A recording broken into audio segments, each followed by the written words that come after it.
Mientras tanto, el promedio, la inflación promedio ya rodea la promedio, me refiero de todos los años de este cuarto kirchnerismo, no entremos en ese eufemismo, que esto lo que dicen ahora la cámpora, no, este gobierno es el de ustedes, van a ser gobierno. Estos son opositores con goce de sueldo. Ayer, perdón, a propósito de eso, en un tuit, Prat Guy lo llamó los tres mosqueteros, era Alberto Fernández, Cristina Fernández de Kirchner y Sergio Massa. Y me pareció acertado porque son ellos el gobierno, no pueden pretender ser oposición y gobierno algunos de ellos al mismo tiempo. Y los tres mosqueteros me parece que es una ofensa a Alejandro Dumas. No, los tres dije los tres mosqueteros, creo que él dijo los tres chiflados, que sería una ofensa a Larry, Jem y Moe también, pero... Claro, también. Pero bueno. Son los tres bandoleros. Y Curly. Son la Armada Brancaleones porque la Armada Brancaleones es simpática. Estos son los tres bandoleros. Estos son, mientras tanto, la deuda que tenemos en Argentina, que lo dijimos el otro día en este programa con Kachanowski, asciende a 450.000 millones de dólares. Tenemos los peores salarios mínimos de América Latina después de Venezuela. El salario mínimo argentino está en $175, 7 millones de trabajadores en negro, 14% de desempleo, 20 millones de pobres, fracaso del modelo sindical, laboral y social. Sin embargo, la única preocupación es el juicio a la Corte y lo que se va a resolver en una mesa que ya no sé, es una mesa, ya es una mesa que ni siquiera puede llamar una mesa que se llama mesa política, los problemas no se resuelven en una mesa, los problemas se resuelven como lo resolvió el Juntos por el Cambio el domingo pasado con las elecciones de La Pampa, donde dos jóvenes, Martín Berongaray y Martín Maquieira, que tuve el gusto, el honor de trabajar con ellos en el Congreso Nacional, y me parecen dos tipos excelentes, estudiosos, aplicados. Fueron una elección interna antes que terminara el resultado, ya cuando se vio venir que la diferencia era irremontable y que había perdido en su terruño el general Pico, Martín Maquieira se apresuró al Comité Radical a felicitar a Berongaray.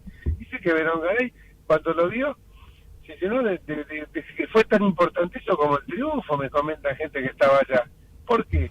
Porque demostramos que con una interna y no con un dedo mágico ni con la señal que nos indique el Mesías, el bastón de mando, como le gusta decir a Cristina, se eligen los candidatos como debe ser, y no hubo ni vencedores ni vencidos, hubo uno que ganó, pero que no porque ganó no va a aplazar al otro, todo lo contrario, ahora trabajamos todos juntos y con fortaleza. El ejemplo que dieron estos jóvenes en La Pampa es lo que yo le quiero transmitir siempre a la gente. Nosotros tenemos la unidad fincada en la diversidad. Y esta es la realidad de la historia, y que no les asusten si vamos a una interna donde a lo mejor está Patricia Bullrich con Rodrigo de Loredo, con un radical, y por el otro lado un radical con uno del PRO, y así. Que no se asusten. Y si hay 10 listas en una interna de Juntos por el Cambio, bueno, ahora así es. Demostramos que hay competitividad y sobre todo porque no se está buscando el oportunismo. Sí. Yo veo, Jorge, a propósito de esto, que muchos periodistas lo señalan alarmados, ¿no? Como que Juntos por el Cambio se divide. Parece que tenemos poca práctica democrática. En Estados Unidos cada primaria empiezan, no sé, en cada partido 20 o 30 candidatos, van quedando después pocos en el camino, y mejor así, eso fortalece la democracia, y como vos decís, el otro día dieron un gran ejemplo en La Pampa, ¿no? Cuando el perdedor inmediatamente fue al Comité Radical a saludar a su circunstancial adversario y a ponerse luego a trabajar todos juntos.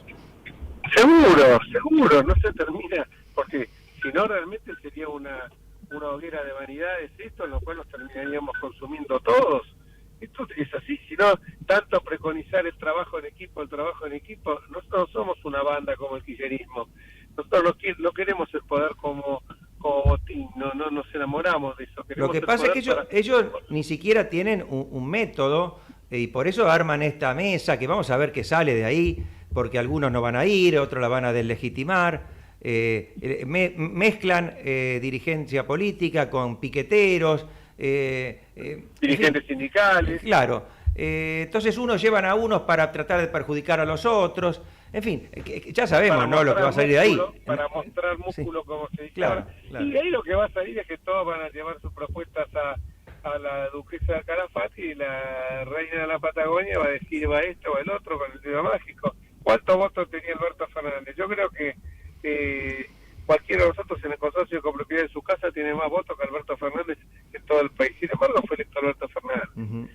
Pero Santiago Cafiero ha dicho que gracias a Alberto Fernández la Argentina recuperó, tiene un gran protagonismo en el mundo. Aparentemente no lo sabíamos nosotros, pero... Y hay muchas cosas que ignoramos nosotros, como que, por ejemplo, somos el país que creció en segundo término en el mundo. Y te voy a hacer una referencia, lo acaba de decir Alberto Fernández, después de China. Crecimos ¿no? Sí. Antes crecíamos a tasas chinas, ahora crecemos casi, digamos, igual que pero además chinos, todos ¿no? los datos son falsos, porque China precisamente no creció mucho en el último año, y esa es una preocupación que hay. Es decir, inventa cualquier cosa. Inventan cosas.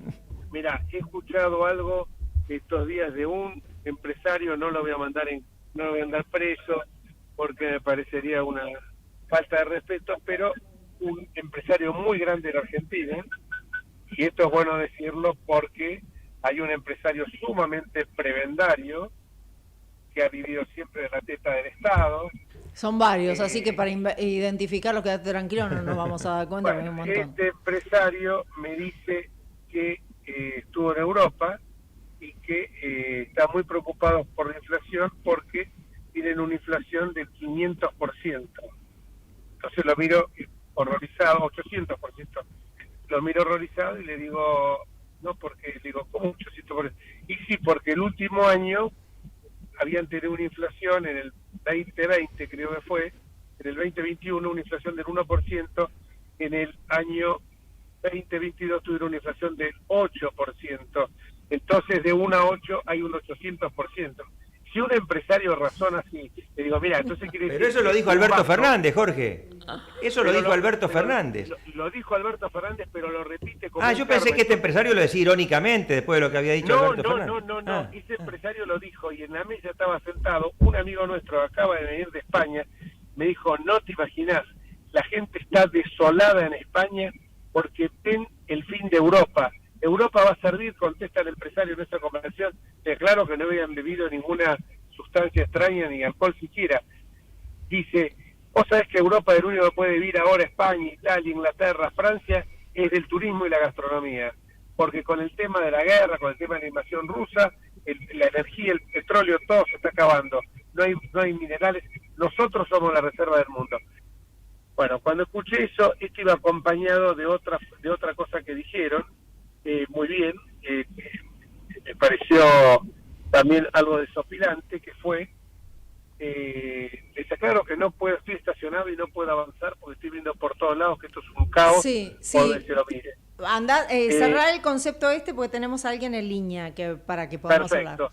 Entonces le digo, ¿de qué se trata este tema? ¿De qué se trata? ¿De dónde sacan ustedes estos datos? No, estos datos los tenemos de que nosotros, los dos me decían lo mismo, miramos las estadísticas, entonces si uno de 1 a 8 es el 800%, y nosotros fue solamente un 100%. Si un argentino piensa de esa manera, y encima después, por supuesto, los dos no son kirchneristas, y me consta, le echaban la culpa al imperio, a los medios concentrados y a los medios de comunicación. Bueno, por eso te digo, si esa gente piensa de esa manera, la verdad que el país estamos en problemas. Estamos en muchos problemas. Y te digo otra cosa, que otro de los temas que estuvo sorprendiendo en estos días, porque debe ser que está tan mal Europa, o en realidad porque no los dejan entrar, que muchos rusos están intentando ingresar a la República Argentina. ¿Por qué? Porque sabemos muy bien de que tienen muchos problemas para poder ingresar por lo menos a la Europa Central. Y hace días nomás el ex titular de la CIDE, Miguel Ángel Toma, aseguró a un medio que hubo una ausencia total de la CIDE con respecto a este tema. Yo realmente me voy a jugar un poquito más que Miguel Ángel Toma y voy a decir de que no solamente en este tema, absolutamente en todo, nunca pueden prever nada en este país. Estamos en comunicación con Miguel Ángel Toma. ¿Cómo estás, Miguel? María Luján Batallán te saluda. Está el doctor Jorge Enríquez y el doctor Osvaldo Pérez San Martino. ¿Qué tal? ¿Cómo están ustedes? Muy bien, y bueno, realmente estamos, ¿no?, muy preocupados por esto que está sucediendo, por lo que vos dijiste, ¿no?, respecto de que entraron 10.500 mujeres rusas, 10.500 mujeres de origen ruso, y 7.500 se han quedado en el país, y hay toda una organización detrás de esto que evidentemente acá entra cualquiera, no se prevé nada, la CIDE no pudo avisar de que esto estaba sucediendo, no le llamaba la atención tampoco de migraciones, la gente que entraba, digo, ¿no? ¿Qué sé yo? No sé, ¿será que yo cada vez que tengo que ir a Estados Unidos es una historia? Porque, viste, llegás, te preguntan todo, ¿a dónde vas a ir, la dirección, qué vas a hacer, cuántos días te vas a quedar, si tenés estudio primario, no sé, me ven cara de sospechosa. Bueno, evidentemente digo, acá este país permite que esté cualquiera, que entre cualquiera, ¿no? Miguel, ¿cómo lo ves vos? Con mucha preocupación, igual que ustedes, ¿no? El hecho de obtener un pasaporte argentino, a quien lo obtenga de otra nacionalidad y tenga un hijo acá, bueno, pasa a tener el pasaporte. El pasaporte argentino permite ingresar a 187 países sin necesidad de visa, mientras que el pasaporte ruso apenas autoriza a 80 países. El pasaporte argentino te permite ingresar sin visa desde Gran Bretaña hasta España, Italia y hasta Japón. De manera que nadie puede dejar de sospechar que esos miles de pasaportes que se han otorgado y que andan dando vuelta por el mundo, sean solo y exclusivamente de mujeres que vinieron a parir a la Argentina. Esto es una grave amenaza para Occidente, porque detrás de todas las mafias, en este caso de una mafia que está siendo investigada penalmente por trata y tráfico de personas, también actúan los servicios de inteligencia. Y Rusia es hoy un enemigo de Occidente. Rusia, a partir de la invasión a Ucrania, está en guerra con Occidente, no solo con Ucrania. De manera que nadie puede decir si esas personas con esos pasaportes argentinos no están desarrollando actividades que sean atentatorias contra intereses de países occidentales. Y esto nos coloca en una enorme vulnerabilidad frente a Occidente, porque si nosotros no somos capaces de controlar e indiscriminadamente le otorgamos pasaporte a cualquiera, estamos generando una vía de ingreso a Occidente, a 187 países, que realmente puede estar en manos de personas que estén vinculadas a la mafia, como de hecho se está investigando, a las narcoguerrillas, al narcotráfico y al terrorismo. No nos olvidemos que hoy Irán, que es responsable de la voladura de la embajada de Israel y de la AMIA en nuestro país, es un aliado claro y preciso de Rusia, y que además en América Latina tiene una sucursal, que es Venezuela, por supuesto, además de Cuba, además de Nicaragua, etcétera, etcétera, etcétera. Entonces, ¿qué es lo que digo con todo esto? Que la porosidad de nuestra frontera, el otorgamiento indiscriminado de pasaportes, termina siendo un boomerang que atenta contra nuestra seguridad y también atenta contra la seguridad de otros países de Occidente, con lo cual es el peor de los mundos, porque no pasamos bajo ningún punto de vista a ser confiables por el resto de Occidente, precisamente por esto que estoy señalando, ¿no? Ahora, ¿se habría cumplido aquello que pronosticó o anunció Alberto Fernández, que la Argentina iba a ser la puerta de entrada de América Latina para los rusos? Pero no sabíamos que iba a ser de esta forma. Sí, lo que pasa es que la permisividad frente a esto es muy grave, no solo frente a Rusia. Vos pensás que nosotros nos enteramos que había un avión venezolano con participación o con tripulación iraní, cuyo piloto y copiloto eran miembros de las fuerzas Al-Quds, que es una élite para operaciones en el exterior de la Guardia Revolucionaria iraní, que ese avión venía de la Triple Frontera, entre otras escalas, y que nos enteramos que estaba en la Argentina a nivel público porque Uruguay le impidió el acceso a su espacio aéreo y tuvo que volver a Ezeiza. Bueno, pero se Ahora, presume, según el jefe de gabinete del día de hoy, de que ese avión solamente estaba instruyendo a pilotos para futuro, ¿no? Digamos, es una tomadura de pelo que encima oficialmente nos diga quien hoy es jefe de gabinete del gobierno semejante pavada. por supuesto, pero eso indica que hay cierta complicidad por acción y por omisión en este tipo de situaciones.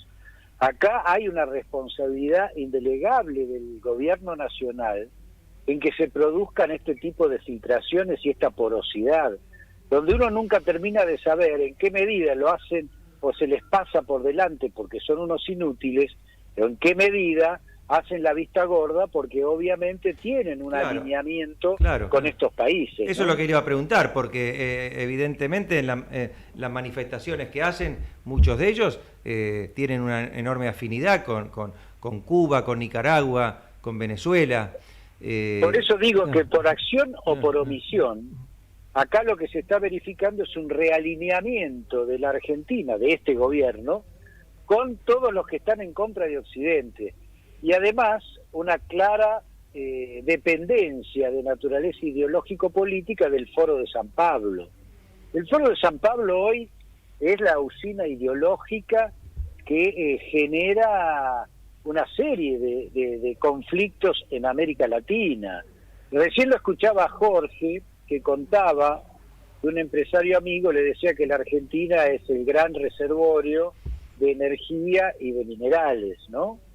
Y qué casualidad, nos estamos encontrando con que quienes responden a esa orientación del Foro de San Pablo, en el sur argentino, utilizando la excusa del indigenismo, aparecen los pseudo mapuches que quieren construir o reconstruir la nación del Gualmapu. Nada más ni nada menos que utilizando una interpretación absolutamente falsa de lo que son los pueblos originarios, quieren construir un Estado autónomo dentro de nuestro territorio, en las zonas donde precisamente están las grandes reservas de energía y minerales, que es la Patagonia Argentina. Como si esto fuera poco, también otros que responden claramente a la línea del Foro de San Pablo, como es Evo Morales, está agitando la crisis en Perú, pero también con la justificación de la construcción de la nación Aymara. Y esa nación aymara supuestamente ocupaba norte de Chile, parte de Perú, Bolivia y la Argentina, justamente donde se encuentra la mayor reserva de litio del mundo. Claro. Es decir, nada es casual. Sí, Jorge, te escuchamos. ¿Qué tal? Hola, Miguel Ángel, ¿cómo te va? No, yo en la referencia que estaba haciendo... ¿Qué tal? ¿Qué decís, Miguel? La referencia que ese empresario no era justamente por este tema, sino por otro tema que hablaba de el capitalismo de amigos, que hablaba de que tenemos en la Argentina muchos empresarios que siempre vivieron a costa del Estado, y eso justamente la boliburguesía que está proliferando en todos estos países, ¿no?, que vos señalabas. Yo creo que el tema de Oriente y Occidente es todavía aún más profundo, porque se está debatiendo el tema de democracia y autocracia, o como lo explicó muy bien Osvaldo, todos vimos juntos en una conferencia el otro día de la Universidad San Andrés, que lo dijo muy claramente Diego Botán, el hijo de Natalio, un gran constitucionalista, que dijo: acá se está debatiendo entre una democracia plebiscitaria y una autocracia en definitiva, porque llegan, como en el caso muchas veces de países como el caso de Evo Morales o como el caso de Ortega en Nicaragua, llegan por la vía electoral, aun cuando sea mañana, pero luego buscan implosionar al sistema de adentro, y una democracia republicana como la que nosotros queremos sostener. Me parece que esto es el gran dilema el gran dilema, el gran enfrentamiento de los tiempos que se avecinan, democracia versus autoritarismo, república versus dictadura. Sí. Y creo que en base a eso... Sí, Miguel Ángel. Te decía, Jorge, no, totalmente de acuerdo. Acá hay dos discusiones que se están poniendo de manifiesto. Una es acerca del modelo democrático que nosotros hemos elegido, es decir, una democracia republicana, representativa, federal. Pero hay una segunda discusión también, que es la del modelo económico. Es capitalismo versus socialismo, o economías planificadas al estilo de lo que era la Unión Soviética. Lo que pasa es que cuando colapsa la Unión Soviética, la izquierda no desaparece del mundo. Se da cuenta que de seguir planteando la lucha de clases como el elemento sustantivo de la construcción de poder ya no es posible porque ha fracasado estrepitosamente. Entonces generan una nueva agenda de temas que van desde la inserción, las políticas de género, la ecología al extremo, los derechos humanos vistos con un solo ojo y el indigenismo, entre tantos otros temas, como elementos para concitar la adhesión popular, como bien decís vos, llegar por la vía electoral al gobierno y luego modificar no solo la estructura político-institucional convirtiéndola en autocracia, sino también modificando el modelo económico, construyendo estructuras como las que estamos viendo hoy realmente en el caso de Venezuela, ni hablar de Cuba, esto ya es anterior, como se intentó en algún momento en otros países latinoamericanos, Nicaragua, etcétera. Es decir, la discusión con el Foro de San Pablo es doble, acerca del modelo de construcción, de convivencia político-institucional y acerca del modelo de desarrollo y crecimiento económico. Totalmente de acuerdo, Miguel. Realmente muy claro. Lo que a mí me llama poderosamente la atención es que hay gente que comparte estas ideas que tenemos vos y yo y que no se dan cuenta, que están influenciados, no sé, por un falso modernismo, por pavos, no quiero definirlos guarangamente, pero pavos gástricos parecería que fueran, y que atraviesan toda la sociedad, porque aún dentro de la gente que piensa como vos y como yo, vos en el peronismo republicano, yo en el PRO, en la UCR, otros, hay muchos que todavía entienden que estas políticas, las políticas de género, las políticas ambientales, que es necesario preservar el planeta, de luego que sí, que es necesario no perseguir a alguien por su orientación sexual, desde luego que también, que no se los pueden perseguir, que me parece que atenta contra las libertades individuales, pero de ahí a plasmarlos que sean las políticas de Estado liminares y que todo lo demás quede atrás, me parece que no nos damos cuenta de eso, porque te digo, a veces se escucha hablar con los grados de pobreza que tenemos y que la preocupación es que una plaza sea, esté integrada a determinados colectivos de todo tipo, cuando me parece que lo que tiene que estar una plaza es bien iluminada, que garantice la seguridad de las personas y que no esté direccionada de una sola manera o para un sector de la sociedad exclusivamente. Es que este es un relato hipócrita, porque es un relato que solamente ve la mitad de la realidad. Muy simple, yo no he escuchado a ninguna feminista condenar el brutal hecho que significó la muerte del chico de Lucio. No, peor aún, y los interrumpo a todos porque me parece que es muy importante y que no se le está dando la trascendencia que tiene, que hayan matado en el día de ayer a un oficial, a una policía de 35 años, que es una mujer que la mató un hombre, más allá de como sea, que tenía denuncias. Primero, reúne todos los requisitos. Había venido de Paraguay con antecedentes en Paraguay y había purgado cárcel. Y segundo, había tenido acá denuncias por violencia de género y había estado detenido. O sea, pero ahí las feministas, ¿dónde están? ¿Dónde están? Quiero saber dónde están, porque no las veo.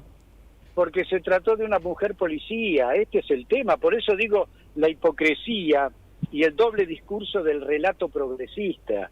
o de esta progresía falsa que en realidad encubre un proyecto de poder. Esto es lo mismo que las organizaciones de derechos humanos. Solamente condenan las violaciones de derechos humanos que se hacen respecto de los que coinciden con su ideología. Ahora, los que no profesan su propia ideología no son humanos, por lo tanto no tienen derechos. Pero por favor, esta es la gran mentira, y este es el doble discurso, y este es el relato falaz de esta estructura de la progresía argentina, donde algunos intencionalmente y otros por estúpidos no terminan de hacer y analizar críticamente lo que constituyen este tipo de circunstancias. Esto es lo mismo que ocurre en el sur, cuando los pseudomapuches hablan del cuidado del territorio y la naturaleza ancestral. No les preocupan incendiar todo, romper todo, destruir los bosques para obtener leña, para mantener las ocupaciones ilegales. Es decir, es todo el mundo del revés. Es el mundo que ve la realidad solo desde la conveniencia o la perspectiva ideológica de la izquierda. El resto de la humanidad no existe, es el enemigo. Esto es lo dramático, y comparto con Jorge la preocupación de que en nuestras propias filas hay muchas almas buenas, bien pensantes, que se compran parte de este discurso y no entiende que esto encubre una lucha de poder en la que está comprometida nuestra forma de vida, nuestra forma de producción y de desarrollo económico y productivo, y por eso, termino con esto, se impone, además de un debate político, un debate cultural. Exactamente. Claro que sí. También es exactamente, una cuestión de naturaleza ahí cultural. Apunto, como dice nuestro querido amigo Miguel Piqueto, almas bondadosas, almas generosas, falsamente generosas y bondadosas, porque no se dan cuenta el daño que venimos haciendo, porque nosotros, acá lo más grave de todo, porque la situación económica de alguna manera se va a solucionar, lo más grave de todo, ¿sabes qué es? Que hemos perdido la batalla cultural, y la batalla cultural hemos perdido con complicidad de muchos, los que votaban de la misma manera que nosotros. Claro, ya lo creo que sí. Bueno, por eso digo que que acá hay varios planos del debate, el debate político institucional, el debate económico y el debate cultural, y la batalla que tenemos que dar es integral, es en estos tres frentes. Ya lo creo. Desde ya, Miguel, te agradecemos muchísimo que hayas estado con nosotros, y bueno, como siempre, sabes que tenés micrófono abierto, y gracias por acompañarnos. Bueno, un abrazo para ustedes, un abrazo, Jorge. Gracias, querido Miguel. A disposición,